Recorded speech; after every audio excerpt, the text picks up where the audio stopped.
శ్రీ లక్ష్మీ నరసింహస్వామి జ్యోతిష్యాలయం. కుటుంబంలో ఏ సమస్యకైనా 100% పరిష్కారం. విచ్చేయండి సికింద్రాబాద్ రైల్వే స్టేషన్ దగ్గర రతీఫైల్ బస్ స్టాండ్ ఎదురుగా సికింద్రాబాద్. సెల్ 9849783528. అట్లాగే ధాన్యం కొనుగోలు చేయడానికి కూడా చివరికి మంత్రివర్గ ఉపసంఘాలేసి వాటిని కూడా ఒక పెద్ద గొప్ప విషయంలాగా ఏదైతే రాష్ట్ర ప్రభుత్వం చెప్పుకునే ప్రయత్నం చేస్తున్నదో దాన్ని తీవ్రంగా ఖండిస్తూ వెంటనే ఈ రాష్ట్రంలోని రైతాంగ పక్షాన ఇప్పటికే దళారులకు అమ్ముకొని కనీస మద్దతు ధర రాకుండా బోనస్ కూడా వచ్చే పరిస్థితి లేకుండా మరి ఏదైతే రైతులు ఇబ్బంది పడుతున్నారో దాన్ని వెంటనే నివారించడానికి ప్రభుత్వం కొనుగోలు కేంద్రాలను ప్రారంభించి వెంటనే కొనుగోలు ప్రారంభించాలని చెప్పి సమావేశంలో తీర్మానం చేశాం. అట్లాగే సింగరేణి సంస్థ విషయంలో కూడా కార్మిక లోకానికి చేసిన అభివృద్ధి మరి ఏ రకంగా అక్కడ సంక్షేమ పథకాలు ఇవన్నీ కూడా అమలు చేశామో దానికి సంబంధించి కూడా ఈ సమావేశంలో మరి చర్చించడం జరిగింది. పార్లమెంట్లో భారతీయ జనతా పార్టీ ఎంపీ తేజస్వి సూర్య అనే వ్యక్తి తెలంగాణ ఏర్పాటును పాకిస్తాన్ ఏర్పాటుతో పోలుస్తూ మరి ఒక వేర్పాటువాద సమస్యగా చిత్రీకరించడమే కాకుండా తూలనాడే విధంగా అవమానించే విధంగా తెలంగాణ ప్రజల ఆత్మగౌరవాన్ని దెబ్బగొట్టే విధంగా వారు ఏదైతే మాట్లాడారో దాన్ని తీవ్రంగా సమావేశం ఖండించింది. నిజంగా అక్కడ ఒక్క బీఆర్ఎస్ ఎంపీ ఉన్న లోక్సభలో మరి వెంటనే తిరగబడి అక్కడికక్కడే అవసరమైతే తేజస్వి సూర్యని నిలదీసి క్షమాపణ చెప్పించే విధంగా కార్యాచరణ ఉండేది. కానీ ఇవాళ తెలంగాణ ప్రజలు కూడా ఆలోచించాలని చెప్పి కూడా సమావేశంలో చాలామంది వక్తలు అభిప్రాయపడ్డారు. అక్కడ 8 మంది కాంగ్రెస్ ఎంపీలు 8 మంది బీజేపీ ఎంపీలు ఉన్నా చేష్టలుడిగి ఉత్సవ విగ్రహాల మాదిరిగా చూస్తూ కూర్చున్నారు తప్ప తేజస్వి సూర్య గారు తెలంగాణ ఏర్పాటును పాకిస్తాన్ ఏర్పాటుతో పోల్చినా కనీస స్పందన లేకుండా మరి నిశ్చేష్టులుగా ఏదైతే చూస్తూ ఉన్నారో దాని సమావేశం తీవ్రంగా నిరసించింది. తెలంగాణ ప్రజలు దయచేసి తెలంగాణ పార్టీ ఎంపీలు బీఆర్ఎస్ ఎంపీలు లేని లోటు ఏ రకంగా ఉందో ఆలోచించాలని చెప్పి కూడా ఈ సమావేశంలో చాలామంది వక్తలు అభిప్రాయం పడడం జరిగింది. తెలంగాణ పౌరుషం తెలంగాణ చావజచ్చిన కాంగ్రెస్ బీజేపీ ఎంపీల నిష్క్రియాపరత్వం పైన కూడా ఈ సమావేశంలో నిరసన వ్యక్తమైంది. అట్లాగే మరి అన్ని రాజకీయపరమైన అంశాలతో పాటు ముఖ్యమైన మరొక అంశం మన కేంద్ర ప్రభుత్వం తీసుకున్న నిర్ణయం.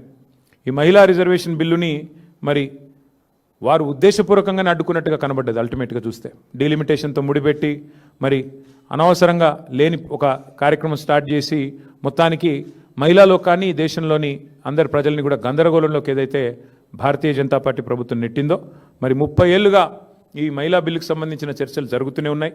మరి మేము కూడా గతంలో ప్రభుత్వంలో ఉన్నప్పుడు చట్టసభల్లోనే మేము తీర్మానాలు కూడా చేసినాం. శాసనసభలో శాసన మండలిలో వెంటనే 1/3 రిజర్వేషన్ చట్టసభల్లో అమలు చేయాలి అని మా ప్రభుత్వం తరపునే ఆనాడు తీర్మానాలు చేసి పంపాం. ఈ సమావేశం ద్వారా కూడా మా పార్టీ యొక్క విస్తృత స్థాయి సమావేశం ద్వారా కూడా మహిళా రిజర్వేషన్ల విషయంలో పూర్తి చిత్తశుద్ధిని మళ్ళీ వ్యక్తం చేస్తూ తప్పకుండా వెంటనే కేంద్ర ప్రభుత్వం కూడా ఈ విషయంలో సానుకూల నిర్ణయం తీసుకొని రిజర్వేషన్లను వెంటనే అమల్లోకి తీసుకొని రావాలని చెప్పి కూడా మరి ఈ సమావేశంలో తీర్మానం పాస్ చేయడం జరిగింది. దాంతోపాటు మరి ఎస్ఐఆర్ అనే కార్యక్రమం ఏదైతే ప్రారంభం కాబోతా ఉందో ఆ విషయంలో కూడా చాలా కూలంకషంగా ఈ సమావేశంలో చర్చ జరిగింది. స్పెషల్ ఇంటెన్సివ్ రివిజన్ పేరిట మరి వెస్ట్ బెంగాల్లో దాదాపు 95 లక్షల ఓట్లు తొలగించడం జరిగింది. బీహార్లో 65 లక్షల ఓట్లు తొలగించడం జరిగింది. అట్లాగే రేపు తెలంగాణలో కూడా మే నెలలో ఈ ఎస్ఐఆర్ అనే కార్యక్రమం ప్రారంభమవుతా ఉంది. కాబట్టి ఈ విషయంలో పార్టీ మొత్తం కూడా టాప్ టు బాటం గ్రామ స్థాయి నుంచి మొదలు పెడితే బూత్ స్థాయి నుంచి మొదలు పెడితే స్టేట్ స్థాయి దాకా కూడా ఫోకస్ చేయాలని చెప్పి మా పార్టీ అధ్యక్షులు దిశానిర్దేశం చేశారు. ఈ విషయంలో ఎందుకంటే ఓట్ల తొలగింపు ప్రక్రియ పేరిట జరిగిన నాటకం, దొంగ ఓట్ల చేర్పుల వల్ల జూబ్లీహిల్స్ ఎన్నికల్లో జరిగిన నష్టం దాదాపు 15,000 దొంగ ఓట్లు జూబ్లీహిల్స్ ఎన్నికల్లో మా ఓటమికి కూడా కారణమయ్యాయనే ఒక అభిప్రాయం కూడా సమావేశంలో వ్యక్తం కావడం జరిగింది.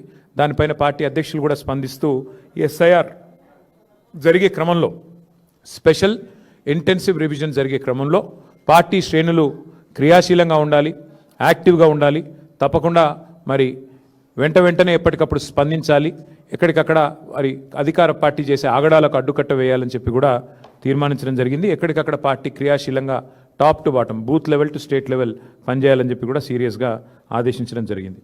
అట్లాగే పార్టీ యొక్క సంస్థాగత నిర్మాణం మీద కూడా చాలా విస్తృతమైన చర్చ జరిగింది. సభ్యత్వ నమోదు, పార్టీ యొక్క కమిటీలు, ఇవన్నిటి విషయంలో చర్చ జరిగింది. పార్టీ కమిటీలో ఇవాళ పార్టీ మీటింగ్లో ఈరోజు ఒక నిర్ణయం కూడా తీసుకోవడం జరిగింది.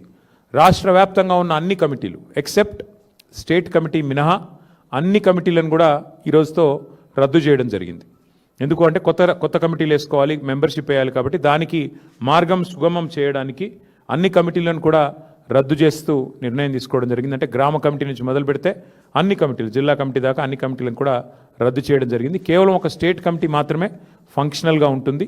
ఆ స్టేట్ కమిటీ ఆధ్వర్యంలో మెంబర్షిప్ కార్యక్రమానికి పోతాం. రాష్ట్ర వ్యాప్తంగా మరి ఈ మెంబర్షిప్ కార్యక్రమాన్ని కూడా రెండు మార్గాల్లో చేస్తాం.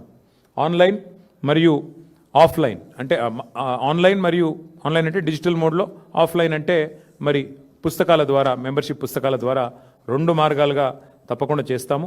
మా ఆలోచనల్లో ఒకటే, రాశి కంటే వాసి ముఖ్యం. అందుకే ఎంత సభ్యత్వము, ఎన్ని లక్షలు అన్న దానికంటే కూడా మరి ఎంత క్వాలిటేటివ్గా మనం మెంబర్షిప్ చేయాలి, తెలంగాణకి ఒక రక్షణ కవచంలాగా ఎట్లా మన కార్యకర్తలు, మన నాయకత్వం నిలబడాలి అనే ఆలోచనతో మరి వారిని కేవలం మెంబర్షిప్ చేయడమే కాకుండా, మెంబర్షిప్ జరిగిన అనంతరం కమిటీల నిర్మాణం మాత్రమే కాకుండా ఆయా కమిటీలకు మరి మొత్తం ప్రతి నియోజకవర్గంలోని మరి ముఖ్యమైన కార్యకర్తలందరికీ కూడా శిక్షణా తరగతులు కూడా, నాయకత్వానికి అట్లాగే మరి కార్యకర్తలకు కూడా శిక్షణా తరగతులు పెట్టాలనే నిర్ణయం కూడా తీసుకోవడం జరిగింది. షెడ్యూల్ మొత్తం కూడా మీకు తొందరలోనే వెల్లడిస్తాము.